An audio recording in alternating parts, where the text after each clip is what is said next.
أعوذ بالله من الشيطان الرجيم. بسم الله الرحمن الرحيم. الحمد لله الذي أنزل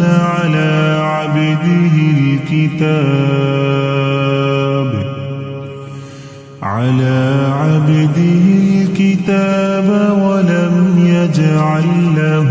عوجا قيما لينذر بأسا شديدا من لدنه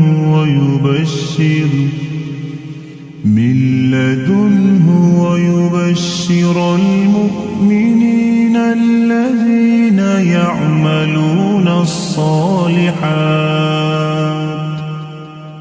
يعملون الصالحات أن لهم أجرا حسنا ماكثين فيه أبدا وينذر الذين قالوا اتخذ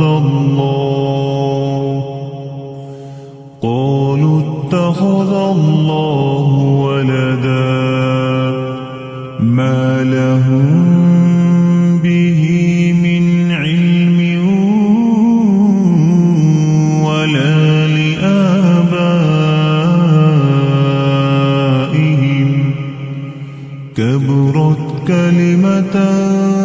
تخرج من أفواههم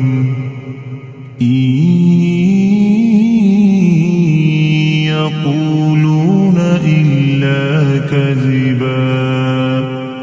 فلعلك باخع نفسك على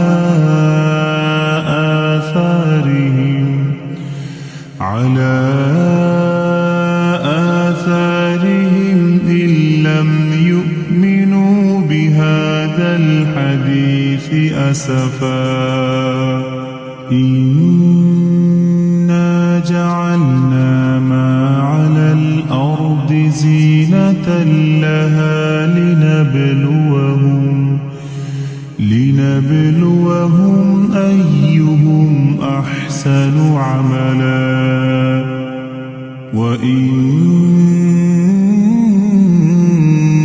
وإنا لجاعلون ما عليها صعيدا جرزا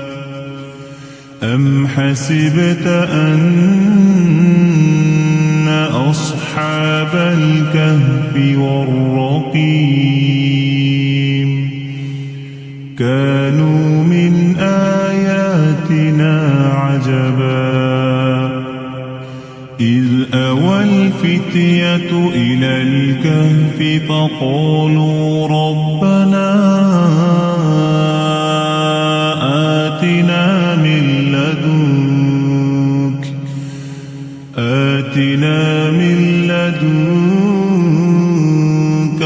رحمة وهيئ لنا من أمرنا رشدا فضربنا على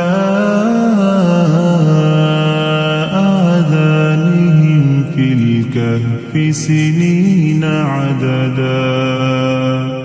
ثم بعثناهم لنعلم أي الحزبين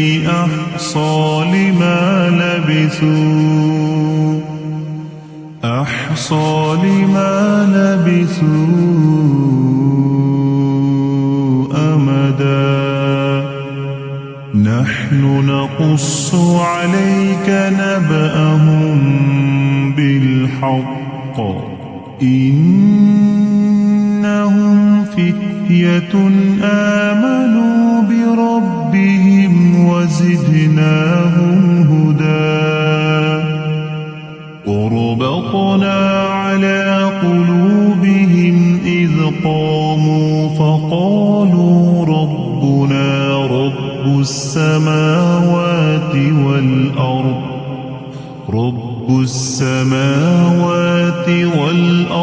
لن ندعو من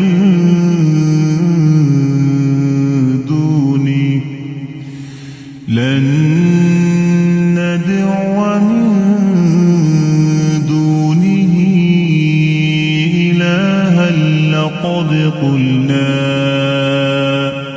إلها لقد قلنا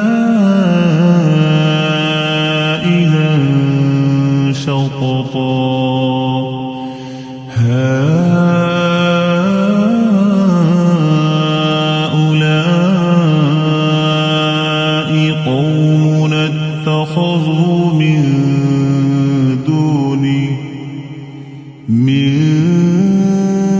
دونه آلهة لولا يأتون عليهم بسلطان بين فمن أظلم ممن افترى على الله كذبا وإذ اعتزلتموهم وما يعبدون إلا الله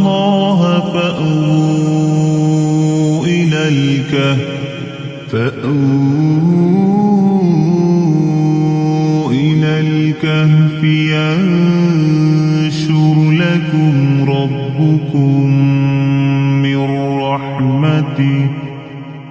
ربكم من رحمته ويهيئ لكم من أمركم مرفقا وترى الشمس إذا طلعت تزاور عن كهفهم ذات اليمين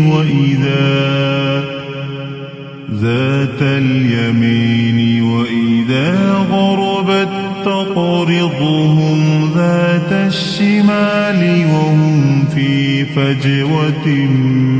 منه ذلك من آيات الله من يهد الله فهو المهتد ومن يضلل فلن تجد له وليا مرشدا وتحسبهم أيقاظا وهم رقود ونقلبهم ذات اليمين وذات الشمال وكلبهم باسط ذراعيه بالوصيد لو اطلعت عليهم لوليت منهم فرارا ولملئت منهم رعبا وكذلك بعثناهم ليتساءلوا بينهم قال قائل منهم كم لبثتم قالوا لبثنا يوما أو بعض يوم قالوا ربكم أعلم بما لبثتم فابعثوا أحدكم بورقكم هذه إلى المدينة فلينظر أيها أزكى أيها أزكى طعاما فليأتكم برزق منه وليتلطف ولا يشعرن بكم أحدا إنهم إن يظهروا عليكم يرجموكم أو يعيدوكم في ملتهم ولن تفلحوا إذا أبدا وكذلك أعثرنا عليهم ليعلموا أن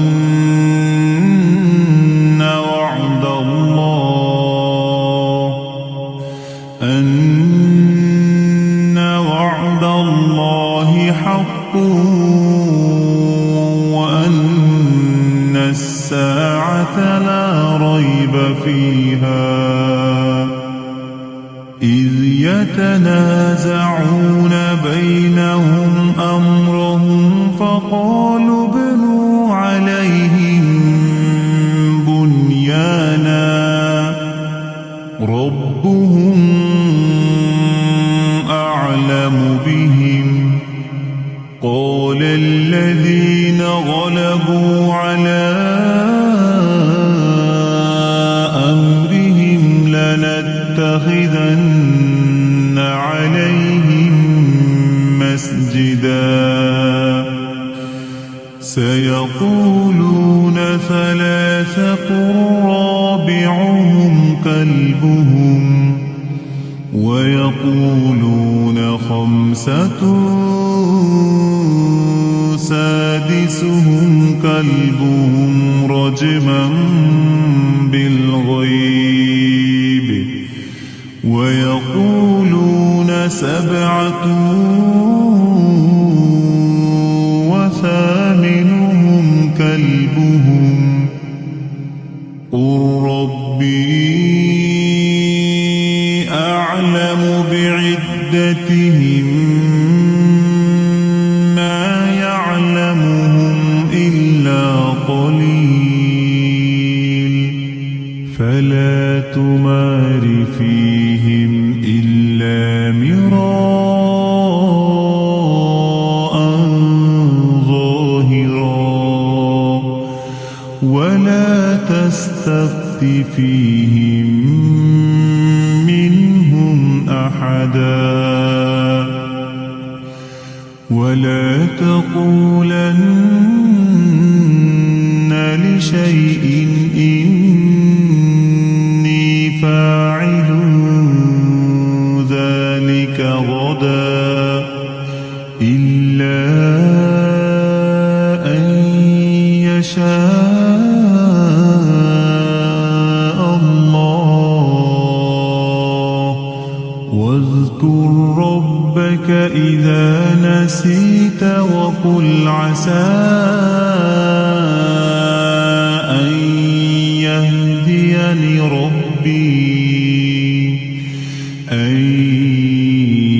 يهديني ربي لأقرب من هذا رشدا ولبثوا في كهفهم 300 سنين وازدادوا 9 قل الله أعلم بما لبثوا له غيب السماوات والأرض أبصر به وأسمع ما لهم من دونه من ولي ولا يشرك في حكمه أحدا واتل ما أوحي إليك من كتاب ربك لا مبدل لكلماته ولن تجد من دونه ملتحدا واصبر نفسك مع الذين يدعون ربهم بالغداة والعشي يريدون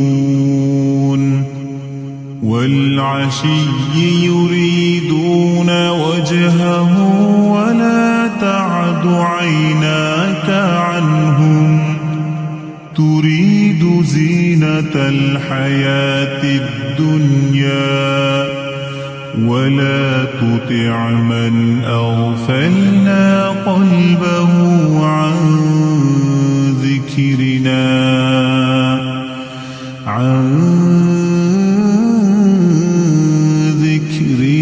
واتبع هواه وكان أمره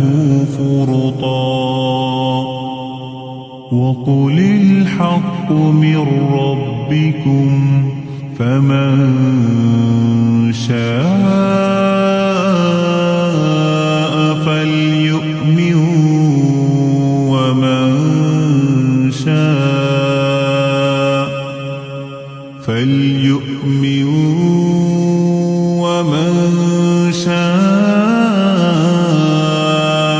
فليكفر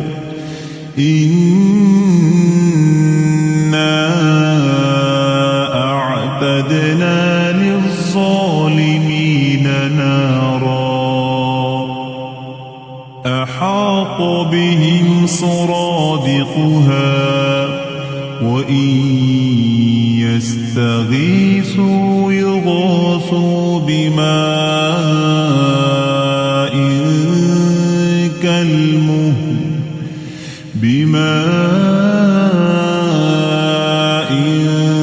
كالمهل يشوي الوجوه بئس الشراب وساءت مرتفقا إن الذين آمنوا وعملوا الصالحات إنا لا نضيع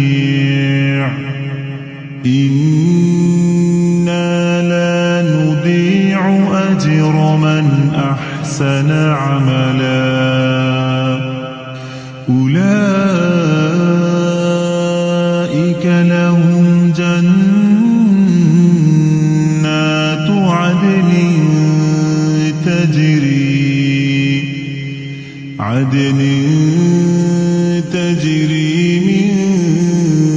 تحتهم الأنهار يحلون فيها من أساور من ذهب ويلبسون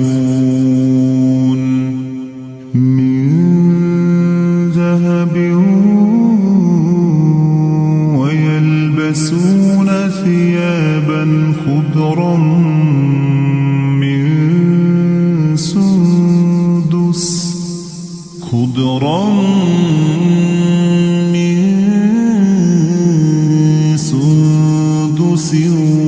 واستبرق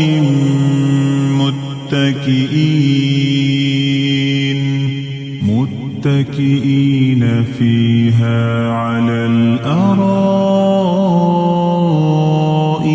نعم الثواب وحسنت مرتفقا واضرب لهم مثلا الرجلين جعلنا لأحدهما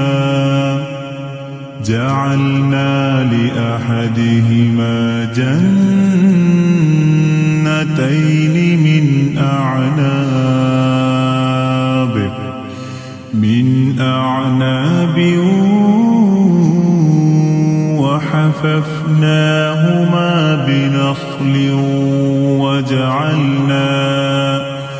بنخل وجعلنا بينهما زرعا كلتا الجنتين آتت أكلها ولم تظلم منه شيئا وفجرنا خلالهما نهرا وكان له ثمر فقال لصاحبه وهو يحاوره أنا أكثر منك مالا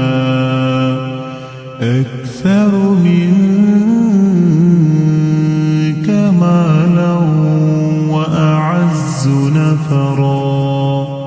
ودخل جنته وهو ظالم لنفسه قال ما أظن أن تبيد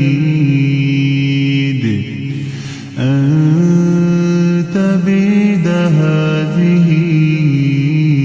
أبدا وما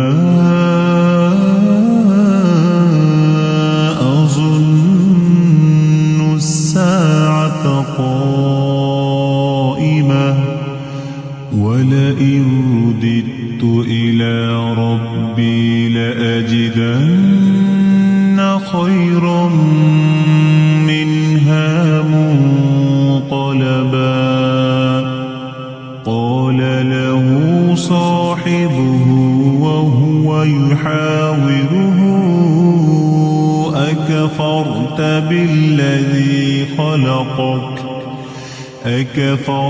بالذي خلقك من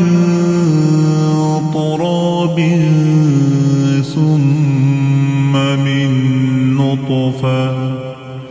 ثم من نطفة ثم سواك رجلا لكن هو الله ربي ولا أشرك بربي أحدا ولولا إذ دخلت جنتك قلت ما شاء الله لا قوة إلا بالله إن ترني أنا أقل منك مالا وولدا فعسى ربي أن يؤتيني خيرا من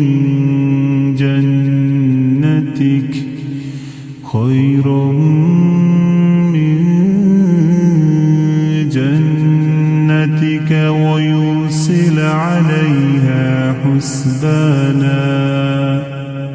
ويرسل عليها حسبانا من السماء فتصبح صعيدا زلقا أو يصبح ماؤها غورا فلن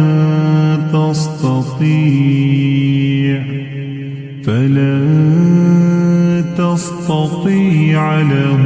طلبا وأحيط بثمره فأصبح يقلب كفيه على ما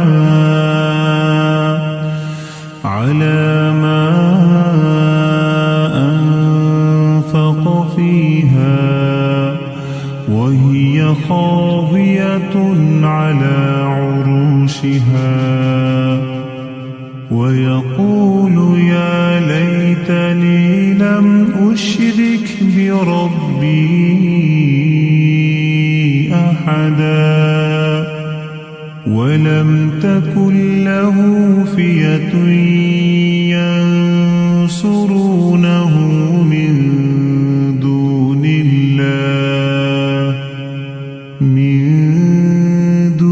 الله وما كان منتصرا هنالك الولاية لله الحق هو خير ثوابا وخير عقبا واضرب لهم مثل الحياة الدنيا كماء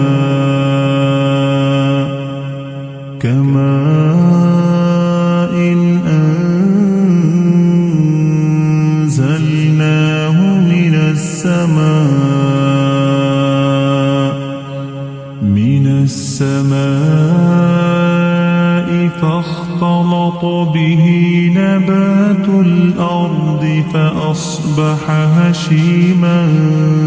تذروه الرياح وكان الله على كل شيء مقتدرا المال والبنون زينة الحياة الدنيا والباقيات الصالحات خير عند ربك ثوابا وخير أملا ويوم نسير الجبال وترى الأرض بارزة وحشرناهم فلم نغادر منهم أحدا وعرضوا على ربك صفا لقد جئتمونا كما خلقناكم أول مرة بل زعمتم أن لن نجعل لكم موعدا ووضع الكتاب فترى المجرمين مشفقين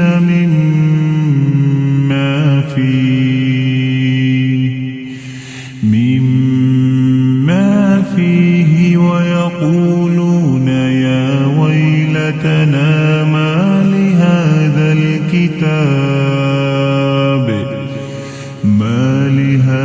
الكتاب لا يغادر صغيرة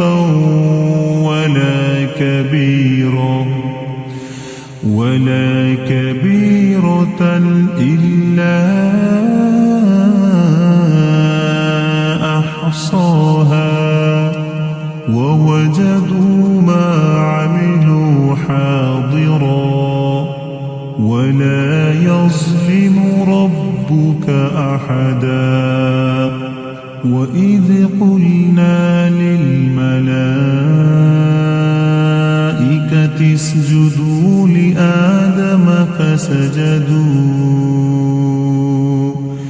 لآدم فسجدوا إلا إبليس كان من الجن ففسق عن أمر ربه أفتتخذونه وذريته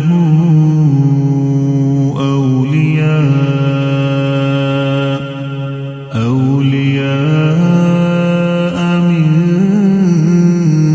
دوني وهم لكم عدو بئس للظالمين بدلا ما أشهدتهم خلق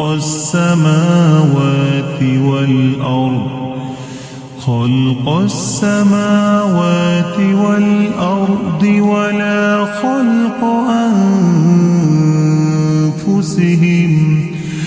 وما كنت متخذ المضلين عضدا ويوم يقول نادوا شركائي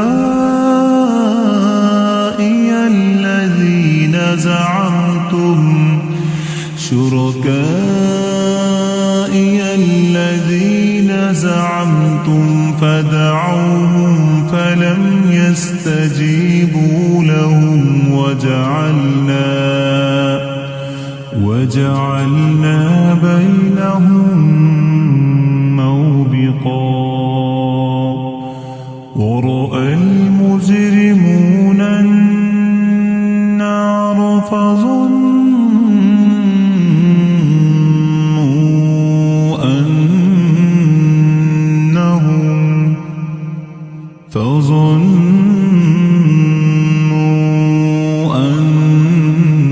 أنهم مواقعوها ولم يجدوا عنها مصرفا ولقد صرفنا في هذا القرآن للناس من كل مثل وكان الإنسان أكثر شيء جدلا وما منع الناس أن يؤمنوا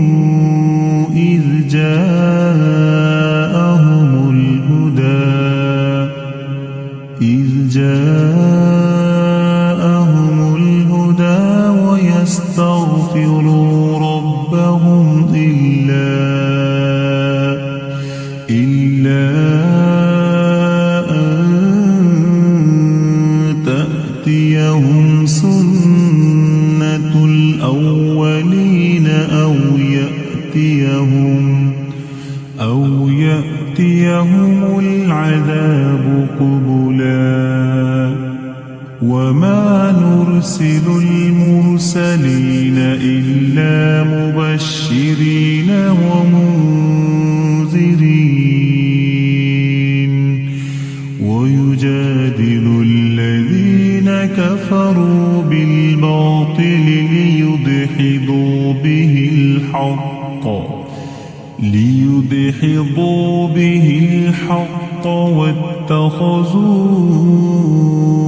آياتي وما أنذروا هزوا ومن أظلم ممن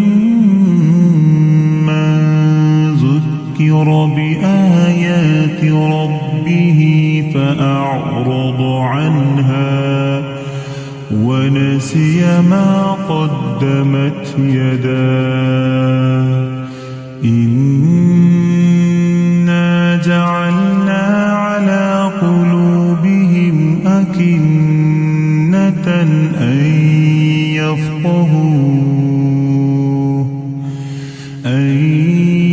يفقهوه وفي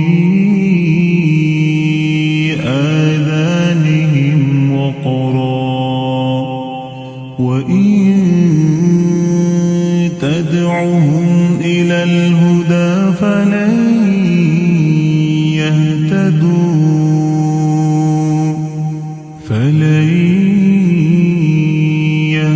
يهتدوا إذا أبدا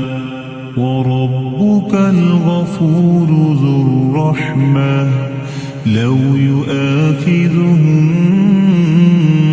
بما كسبوا لعجل لهم العذاب بل لهم موعد لن يجدوا من دونه موئلا وتلك القرى أهلكناهم لما ظلموا وجعلنا لمهلكهم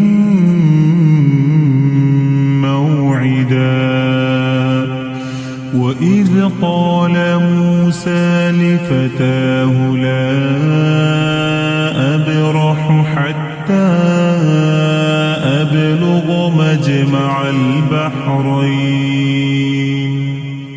مجمع البحرين أو أمضي حقبا فلما بلغا مجمع بينهما نسيا حوتهما فاتخذ سبيله في البحر سربا فلما جاوزا قال لفتاه آتنا غداءنا لقد لقينا من سفرنا هذا نصبا قال أرأيت إذ أوينا إلى الصخرة فإني نسيت الحوت وما أنسانيه إلا الشيطان أن أذكره واتخذ سبيله في البحر عجبا قال ذلك ما كنا نبغ فارتدا على آثارهما قصصا فوجدا عبدا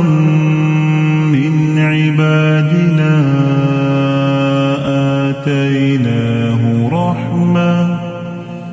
آتيناه رحمة من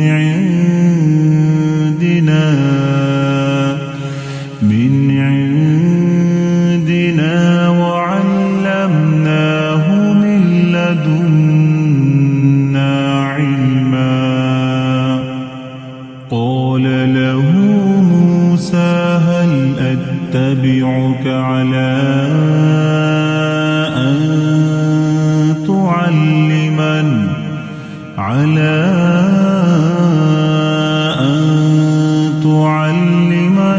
مما علمت رشدا قال إنك لن تستطيع معي صبرا وكيف تصبر على ما لم تحط به خبرا قال ستجدني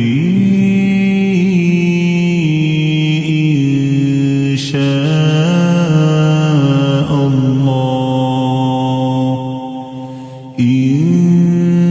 شاء الله صابرا ولا أعصي لك أمرا قال فإن اتبعتني فلا تسألني عن شيء حتى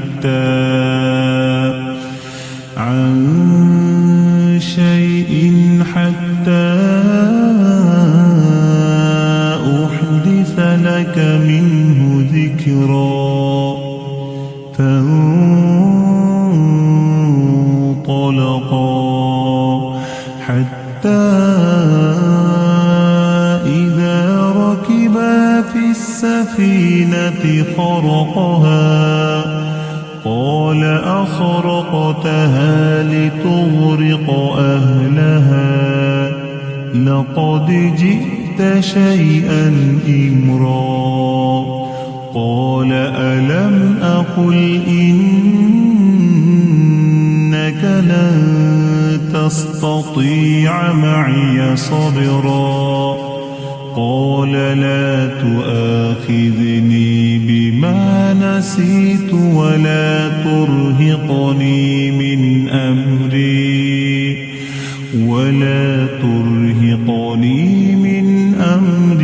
عسرا فانطلقا حتى حتى إذا لقيا غلاما فاقتله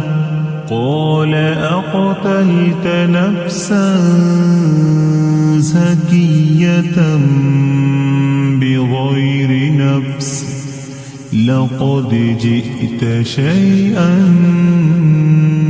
نكرا قال ألم أقل لك إنك لن تستطيع معي صبرا قال إن سألتك عن شيء بعدها فلا تصاحبني قد بلغت من لدني عذرا فانطلقا حتى إذا أتيا أهل قرية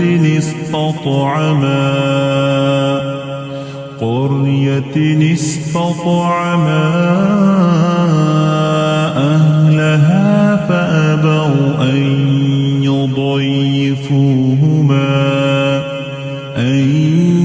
يضيفوهما فوجدا فيها جدارا يريد أن ينقض فأقامه قال لو شئت لاتخذت عليه أجرا قال هذا فراق بيني وبينك سأنبئك بتأويل ما لم تستطع عليه صبرا أما السفينة فكانت لمساكين يعملون في البحر فأردت أن أعيبها وكان وراءهم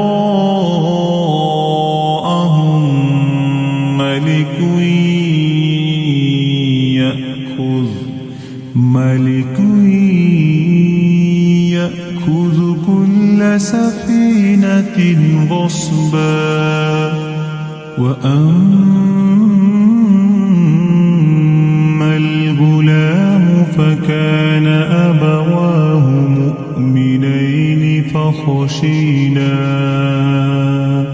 فخشينا أن يرهقهما طغيانا وكفرا فأردنا أن يبدلهما ربهما خيرا منه زكاة وأقرب رحما وأما الجدار فكان لغلامين يتيمين في المدينة وكان تحته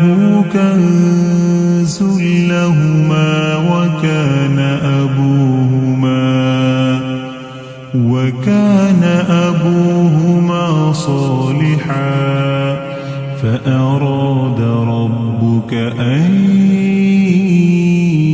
يبلغا أشدهما ويستخرجا كنزهما رحمة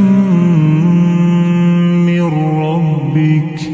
وما فعلته عن أمري ذلك تأويل ما لم تسطع عليه صبرا ويسألونك عن ذي القرنين قل سأتلو عليكم منه ذكرا إنا مكنا له في الأرض وآتيناه من كل شيء سببا فأتبع سببا حتى إذا بلغ مغرب الشمس وجدها تغرب في عين حمئة ووجد عندها قوما قلنا يا ذا القرنين إما أن تعذب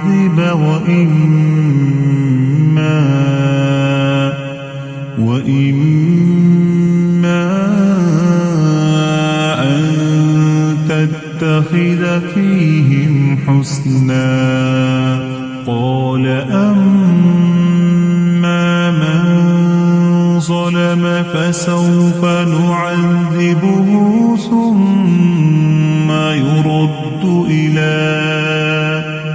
ثم يرد إلى ربه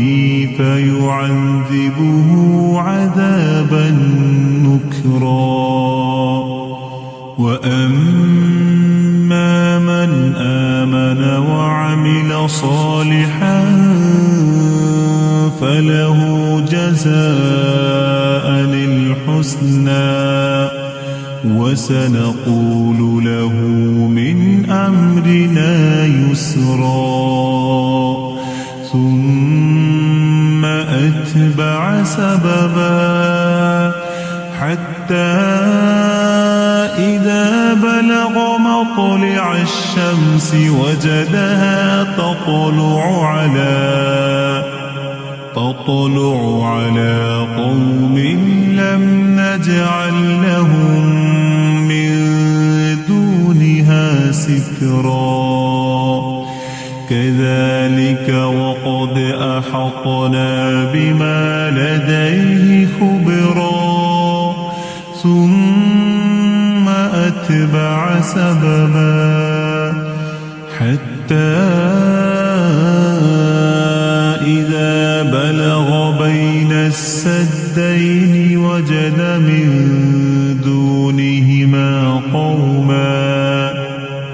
وجد من دونهما قوما لا يكادون يفقهون قولا قالوا يا ذا القرنين إن يأجوج ومأجوج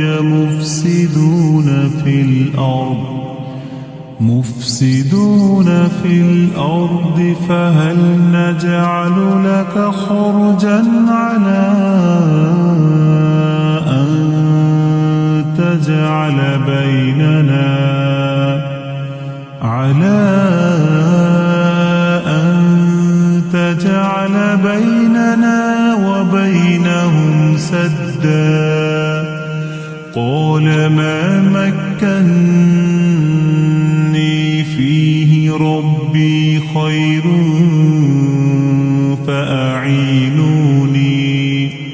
فأعينوني بقوة أجعل بينكم وبينهم ردما آتوني زبر الحديد حتى إذا ساوى بين الصدفين قال انفخوا حتى إذا جعله نارا قال آتوني أفرغ عليه قطرا فما استطاعوا أن يظهروه وما استطاعوا له نقبا قال هذا رحمة من ربي فإذا جاء وعد ربي جعله دكا وكان وعد ربي حقا وتركنا بعضهم يومئذ يموج في بعض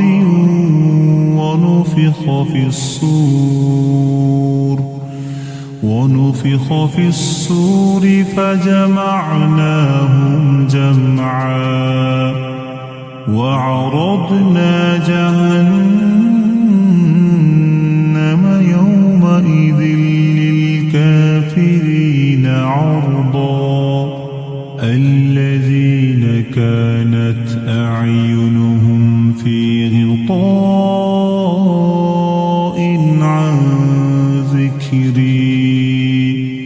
عن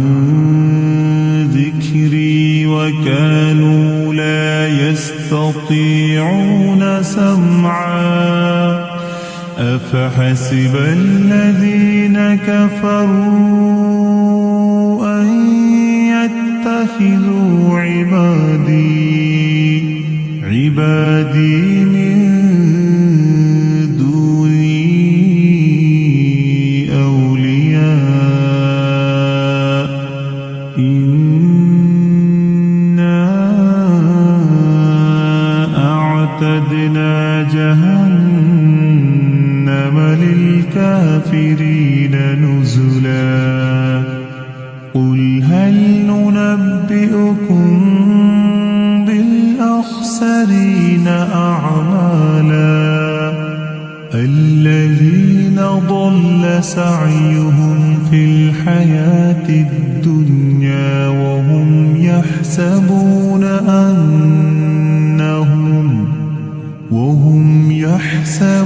أنهم يحسنون صنعا أولئك الذين كفروا بآيات ربهم ولقائه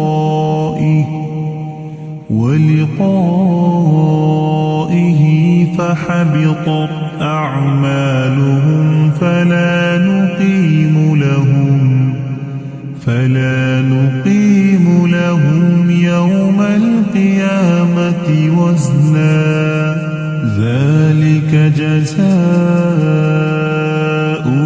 جهنم بما كفروا واتخذوا آياتي ورسلي هزوا إن الذين آمنوا وعملوا الصالحات كانت لهم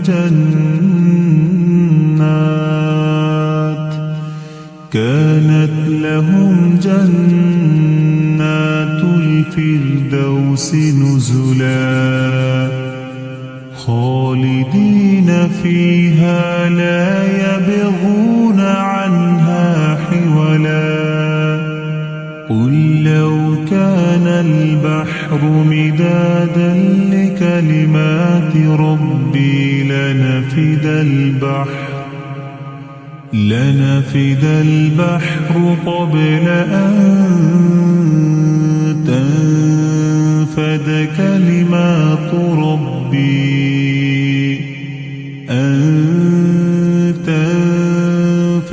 كلمات ربي ولو جئنا بمثله مددا قل إنما أنا بشر مثلكم يوحى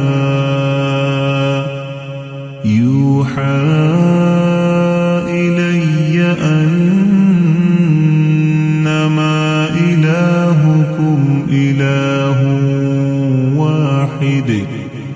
فمن كان يرجو لقاء